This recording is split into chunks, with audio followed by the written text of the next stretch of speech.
Muy buenas, ¿cómo están? Bienvenidos una vez más a Misterios al Descubierto. Capítulo 1 de la serie En busca de la verdad absoluta.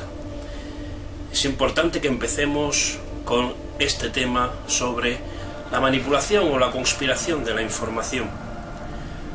Porque dependiendo de lo que recibamos como información, o lo que quieren que escuchemos, o lo que quieren que creamos, así podremos entender el resto de temas de los siguientes capítulos. Tengan mucha atención, pongan mucha atención en este tema, porque se lo aseguro, si usted no lo sabía, lo aprenderá. Y si ya lo sabía, pues lo recordará.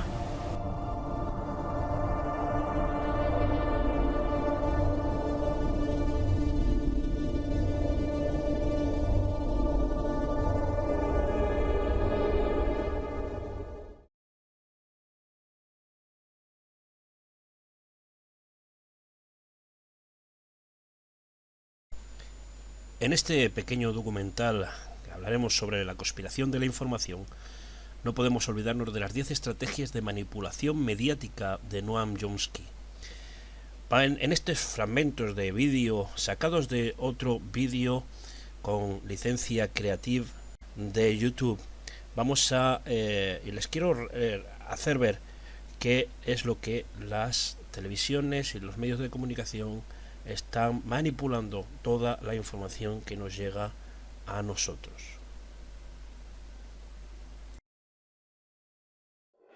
Uno. La estrategia de la distracción. El elemento primordial del control social es la estrategia de la distracción, que consiste en desviar la atención del público de los problemas importantes y de los cambios decididos por las élites políticas y económicas mediante la técnica del diluvio o inundación de continuas distracciones y de informaciones insignificantes. La estrategia de la distracción es igualmente indispensable para impedir al público interesarse por los conocimientos esenciales en el área de la ciencia, la economía, la psicología, la neurobiología y la cibernética. Mantener la atención del público distraída, lejos de los verdaderos problemas sociales, cautivada por temas sin importancia real, mantener al público ocupado, sin ningún tiempo para pensar, de vuelta a la granja como los otros animales. El abanico, uno de los artículos más típicos de nuestro país, no pasa por un buen momento. El ídolo adolescente Justin Bieber ha indignado a miles de padres con sus opiniones sobre el aborto y las violaciones. En vísperas de los exámenes finales se ha disparado el alquiler de pinganillos. Hay perros abandonados, los hay también maltratados, pero hay también muchos perros de hoy en día que llevan una vida bastante regalada en los hogares. Si sus amos reciben cremas o masajes o van a la moda, pues ellos también. 2. Crear problemas y después ofrecer soluciones.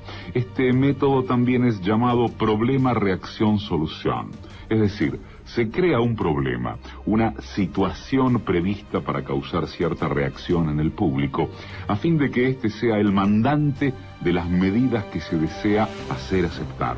Por ejemplo, dejar que se desenvuelva o se intensifique la violencia urbana, u organizar atentados sangrientos a fin de que el público sea el demandante de leyes de seguridad y políticas en perjuicio de la libertad.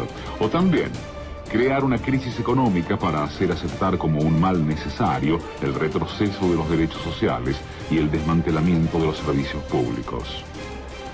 Empezamos con 8 casos, posibles casos, no siquiera casos confirmados, ahora ya son 10, porque se han incorporado 2 en las últimas horas y probablemente cuando termine el programa o dentro de un ratito hay alguno más, a lo mejor. Casi seguro que cuando terminemos habrá 12 o... Las primeras dosis de la vacuna contra la gripe A ya están en España y la ministra de Sanidad, Trinidad Jiménez, prevé que comiencen a administrarse en la primera quincena de noviembre. Los delincuentes suelen buscar dinero, pero cuando encuentran a alguien en la casa, la situación se vuelve impredecible y peligrosa. Es un riesgo real. Cada día en España se producen más de 1000 robos. Ni los disfraces, ni los cambios de aspecto, ni siquiera la documentación falsa pueden engañar a esta cámara especializada en atrapar delincuentes. 3. La estrategia de la gradualidad. Para hacer que se acepte una medida inaceptable, basta aplicarla gradualmente, a cuentagotas, por años consecutivos.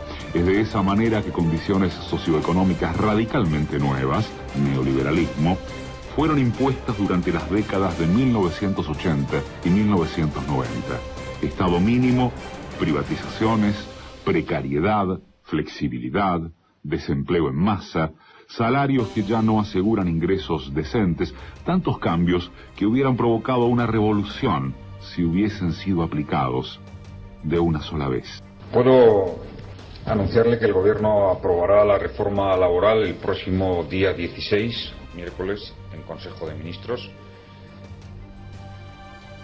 Se produzca un acuerdo o no se produzca un acuerdo. Y gracias a ello, en 2 años nuestro país habrá reducido el déficit público en prácticamente la mitad, 5,2%. Uno de los mayores esfuerzos que conseguirán conocidos que haya realizado una economía. El Gobierno no contempla, después de las medidas adoptadas de reducción del déficit y consolidación fiscal, dentro de las que incluyo el techo de gasto para el presupuesto del año 2011, nuevas medidas. En los últimos 4 años ha habido 3 millones de despidos en España. Y por eso es necesario una reforma laboral en nuestro país. El camino está trazado y cabe confiar en que el Gobierno que salga de las urnas a finales de año, sea del signo que sea, continúe transitándolo en esa dirección. 4. La estrategia de diferir.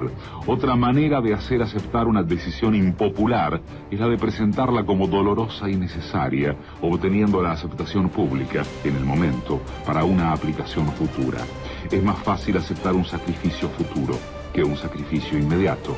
Primero, porque el esfuerzo no es empleado inmediatamente. Luego, porque el público, la masa, tiene siempre la tendencia a esperar ingenuamente que todo irá a mejorar mañana y que el sacrificio exigido podrá ser evitado.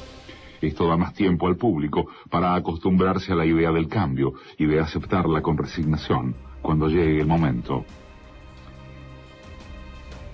La reforma laboral es una reforma necesaria. La única manera de poner a salvo los elementos básicos del servicio público de la educación. Y por eso es necesario una reforma laboral en nuestro país. Bien, la reforma laboral pues era necesaria y ha sido un paso en la buena dirección. 5. Dirigirse al público como criaturas de poca edad. La mayoría de la publicidad dirigida al gran público utiliza discurso, argumentos, personajes y entonación particularmente infantiles, muchas veces próximos a la debilidad, como si el espectador fuese una criatura de poca edad o un deficiente mental. Cuanto más se intente buscar engañar al espectador, más se tiende a adoptar un tono infantilizante. ¿Por qué? Si uno se dirige a una persona como si ella tuviese la edad de 12 años o menos, entonces, en razón de la sugestionabilidad, ella, la persona, tenderá con cierta probabilidad a una respuesta o reacción también desprovista de un sentido crítico, como la de una persona de 12 años o menos de edad. ¿Papá, has sacado euros? Claro, hija, porque el euro es ya nuestra moneda. Que a todos nos va a beneficiar. Yo lo pruebo y me reaccioné. ¡Wow! Y la reacción de la gente es...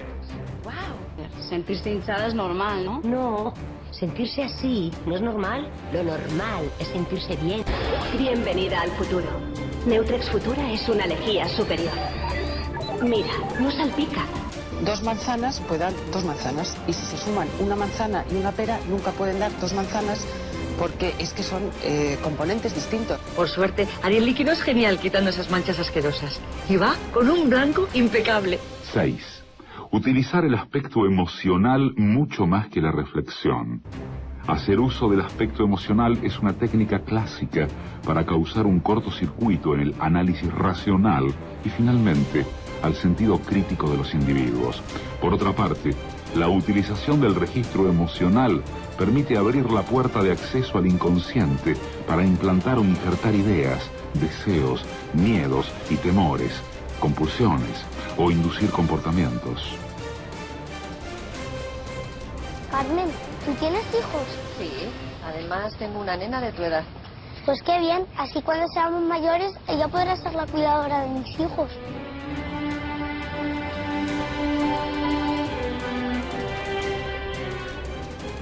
Pasa de mí, no le interesan mis problemas. Está todo el día hablando de cosas que solo le importan a él. Me ha fallado. Le he pillado mintiéndome. ¿Y qué vas a hacer? No tengo ningún motivo para creer en él. No volveré a votar a Zapatero. 7. Mantener al público en la ignorancia y la mediocridad. Hacer que el público sea incapaz de comprender las tecnologías y los métodos utilizados para su control y su esclavitud. La calidad de la educación dada a las clases sociales inferiores debe ser la más pobre y mediocre posible, de forma que la distancia de la ignorancia que planea entre las clases inferiores y las clases sociales superiores sea y permanezca imposible de alcanzar para las clases inferiores.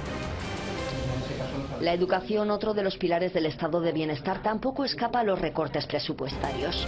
Ello se traduce en un aumento del número de alumnos por clase de un 20% y un incremento de las tasas universitarias de un 50%. Porque la definición exacta del neolítico no me la sé. ¿Y aproximada? Pues, bueno, cállate, mira. La mama, edad media. Sí. La edad media es hasta que los seres humanos hacen la escritura. ¿O no? ¿Ahora qué? Total, le voy a seguir explicando. En la Edad Media hay como tres partes. Cállate. Paleolítico, neolítico. ¿En la Edad Media? O en la Edad Moderna.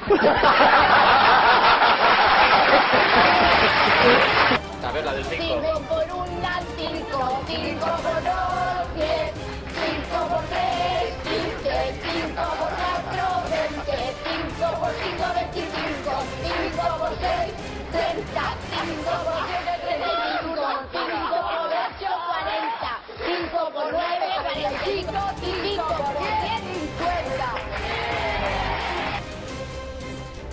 8. Estimular al público a ser complaciente con la mediocridad. Promover al público a creer que es moda el hecho de ser estúpido, vulgar e inculto. Pues 9 por 8, espérate. 9 por 8. A ver, si 9 por 9 es 81 y le quito 9, 79. A mí, ¿de qué me conoces, pedazo puta? ¿Dónde está la cámara? Pedazo puta, da la cara. ¿Dónde está? Mentirosa, tengo el coño o la polla, me da igual. Métete a la igual el coño y lávate el coño con bacalao. ¡Anda la mierda, marrana! Un momento. Yo con mi marido me dedican a rejunto, me dedican a refregar. A mí la campanaria me toca eso, el Pepe. El Pepe. Pepe o Antonio. Derivado en coño. 9. Reforzar la autoculpabilidad. Hacer creer al individuo que es solamente él el culpable por su propia desgracia, por causa de la insuficiencia de su inteligencia, de sus capacidades o de sus esfuerzos. Así, en lugar de rebelarse contra el sistema económico, el individuo se autodesvalida y se culpa, lo cual genera un estado depresivo, uno de cuyos efectos es la inhibición de su acción. Y sin acción no hay revolución. Y en La Razón. Hemos comprado a crédito segundas viviendas, televisiones de plasma, viajes al Caribe, y eso no es razonable.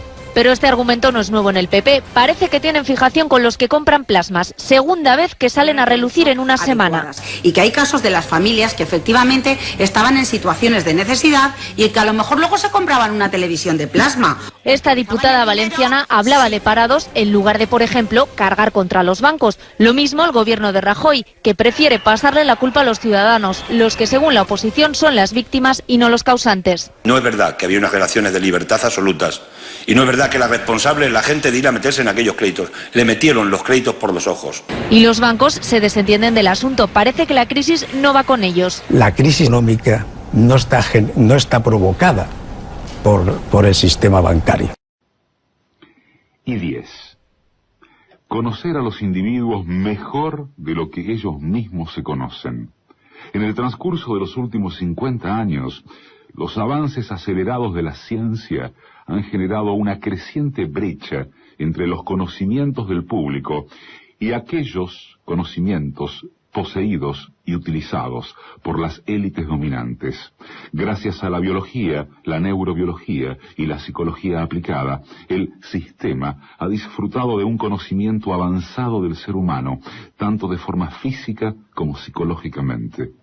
El sistema ha conseguido conocer mejor al individuo común de lo que él se conoce a sí mismo. Esto significa que, en la mayoría de los casos, el sistema ejerce un control mayor y un gran poder sobre los individuos, mayor que el de los individuos sobre sí mismos.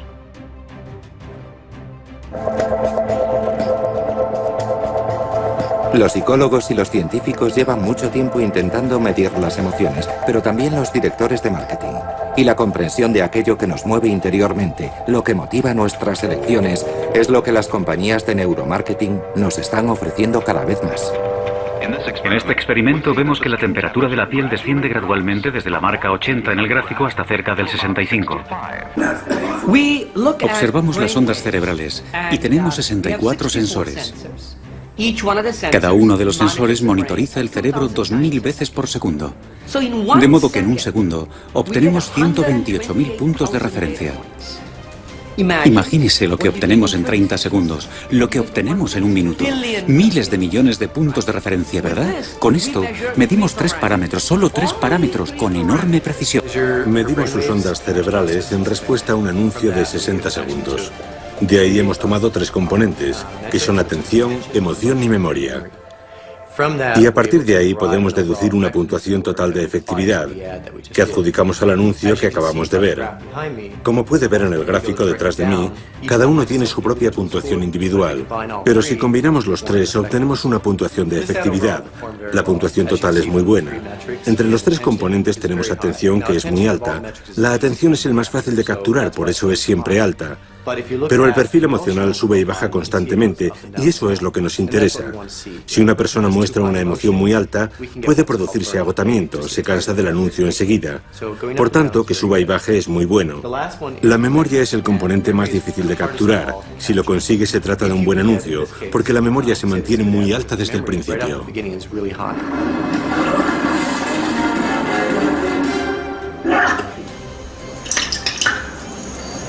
Guepardo malo. Si conseguimos que la memoria suba, como vemos en el gráfico, que al final sube claramente, eso significa que mostrar la marca o el mensaje al final del anuncio es muy positivo. Y sabes que el consumidor se marchará recordando la marca o el anuncio.